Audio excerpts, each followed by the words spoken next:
Hello and welcome to Dating for Beginners, and today we are here with a new video on how you can download the Spotify app in your mobile phone or your device. So if you are new, subscribe and press the notification bell icon so you don't miss any upcoming further videos. Now let's get started with the tutorial. So firstly you need to open your Play Store, or if you have Apple product you can open the App Store. Just click on it and open it.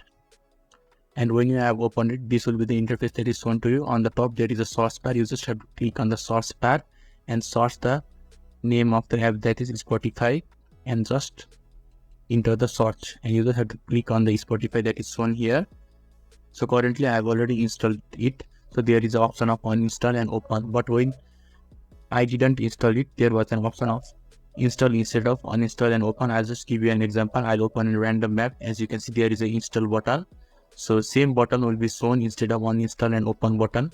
So you can just click on the install button, and you have to wait for few seconds to few minutes depending on the internet connection, and the app will be installed in your device successfully. So this is how you can easily install Spotify in your mobile phone or in your device. So if this video is helpful to you, give a thumbs up. Thank you.